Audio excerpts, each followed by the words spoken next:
West Ham snatch Manchester United forward, Arsenal moving to Wembley, Bernardo Silva's new club, and Ronaldo's billion. All of this and more in today's episode. West Ham United is interested in Manchester United forward Joshua Zirkzee, Football Insider reports. The Hammers' new head coach Nuno Espirito Santo aims to strengthen the attacking line as early as January, and the 24-year-old Dutchman is one of the priority options. Zirkzee, who has played only 82 minutes this season, is looking for a loan option to get regular playing time and make it into the Netherlands national team for the 2026 World Cup. At United, he found himself outside the main rotation. Ruben Amorim prefers Benjamin Šeško and also uses Mbeumo, Cunha, Mount, and Diallo in the number 10 positions. In addition to West Ham, Everton, Juventus, Milan, and Como have shown interest in Zirkzee. The player himself is open to both a loan and a permanent transfer and does not rule out staying in the English Premier League. Zirkzee's contract with Manchester United is valid until 2029, and his market value is estimated at approximately €30 million. Negotiations are expected to intensify closer to the opening of the winter transfer window. Sérgio Conceição has officially taken charge of Al-Ittihad, signing a contract until June 2027. After 7 seasons at Porto and a short stint at Milan, the Portuguese is embarking on his first coaching adventure outside Europe.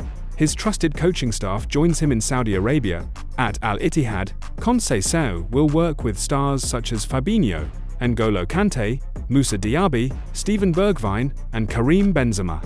His first match is against Al-Fayha on October 17th. This appointment is an attempt to restart the season for the reigning Saudi League champions after Laurent Blanc's dismissal, and at the same time a new confrontation with Jorge Jesus, who coaches Al Nassr. The Saudi League gets another Portuguese duel at the highest level. Cristiano Ronaldo is once again in the spotlight, this time not only as a footballer, but as a global icon who is rewriting the history of sports and business. He has become the first footballer officially recognized as a billionaire by Bloomberg. His fortune has reached $1.4 billion, and this is the result not only of a brilliant career, but also of a strategically built brand that encompasses sports, fashion, real estate, and digital influence. The contract with Al Nassr brought Ronaldo over $400 million after the extension of the agreement in June. A lifetime partnership with Nike, valued at £745 million, as well as dozens of partnerships with giants such as Armani, Louis Vuitton, Samsung, PokerStars, and Tag Heuer, have provided him with a stable income. He owns a chain of hotels, fitness centers, a perfume brand, and real estate, including an estate in Portugal worth £28 million. On social media, Ronaldo has over 660 million followers on Instagram, an absolute record among athletes. But even with such achievements, Ronaldo does not stop. At the Portugal Football Globe ceremony, he received the Globe Prestige Award, recognition of his exceptional contribution to football and the national team. The 40-year-old captain of the Portuguese national team was sincere and emotional. "I know you're tired of seeing me at these ceremonies, but I'm proud and happy.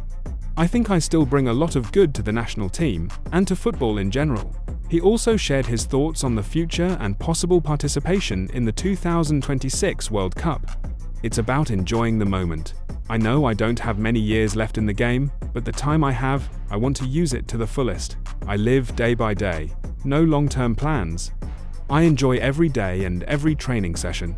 His words are not just a reflection of an experienced athlete. It is a manifesto of a person who has not lost his passion for the game, who continues to inspire, fight, and remain an example for generations. The World Cup in the USA, Canada, and Mexico could be the last major tournament of his career, and Ronaldo, it seems, is ready to take another step into immortality. London's Arsenal is preparing a large-scale renovation of the Emirates Stadium, which involves increasing the capacity from 60,700 to over 70,000 spectators. As reported by The Telegraph, the club is considering a temporary move to Wembley for the duration of the work, similar to what Tottenham did previously. The project includes changing the tilt of the stands and optimizing the seating plan, which will allow more fans to be accommodated without radical changes to the arena's exterior. Arsenal is also studying the experience of Real Madrid, which doubled its matchday revenue after modernizing the Santiago Bernabéu. The club's working group is analyzing renovation options, including a possible roof raise and the addition of new rows.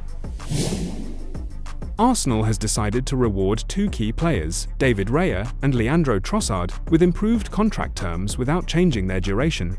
As reported by the BBC, Raya received a salary increase in the summer, although the club did not publicly announce it. His contract, as before, is valid until the summer of 2028. The goalkeeper, who earned approximately €115,000 per week, will receive more after Arsenal officially completed his transfer from Brentford in the summer of 2024. This decision is part of the club's strategy to maintain a stable core of the team without reviewing long-term commitments. Leandro Trossard also signed an updated contract with improved financial terms, which will be valid until 2027. Both footballers are demonstrating stable form, and the club aims to respond promptly to their contributions, without waiting for the expiration of current agreements.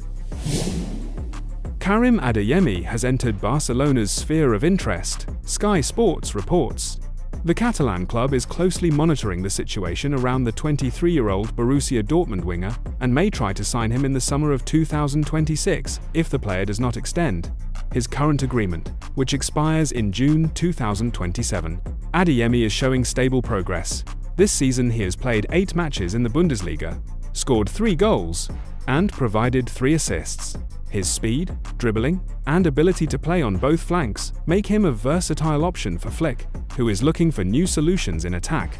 Adeyemi's transfer value is estimated at approximately €45 million, but Barcelona does not plan to spend large sums without guarantees.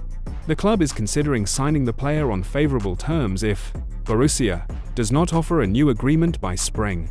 In this case, the Catalans may intensify negotiations closer to the opening of the summer transfer window. Adeyemi is a product of Red Bull Salzburg, who moved to Borussia in 2022. In Germany, he adapted to the demands of the top level and is now at the peak of his physical form. Barcelona has already had preliminary contacts with his representatives, but official negotiations have not yet begun. Liverpool and England national team legend Steven Gerrard emotionally commented on Trent Alexander-Arnold's transfer to Real Madrid. In an interview with Daily Mail, he did not hide his mixed feelings. "I wouldn't have done that. I think he took a big risk. He's a phenomenal footballer, very talented, one of the best passers I've seen.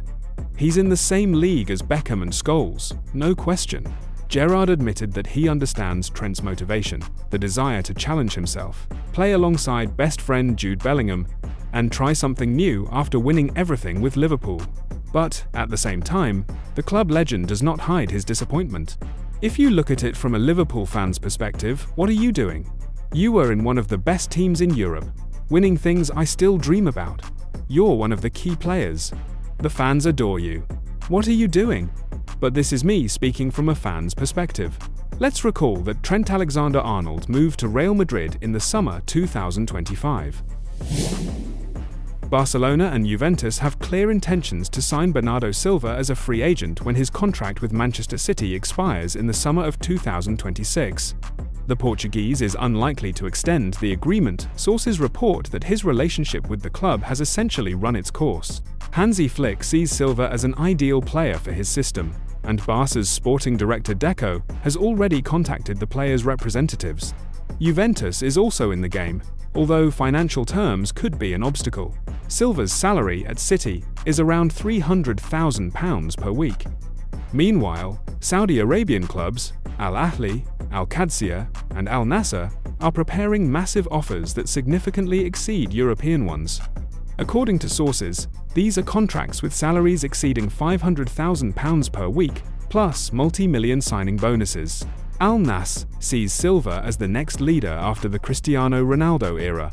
Manchester City has not yet shown activity regarding contract extension, and the club has only 3 options: offer a new deal, sell the player in January, or allow him to leave for free in the summer. Bernardo Silva is one of the most intelligent players in modern football, and his next step could significantly impact both the European and Middle Eastern football landscapes. Trabzonspor has informed Andre Onana's representatives that they want to sign him permanently. Despite the current loan from Manchester United not containing any option or obligation to buy, The Sun reports. The Cameroonian goalkeeper moved to the Turkish club on loan until the summer of 2026, but has already managed to impress both the coaching staff and the management.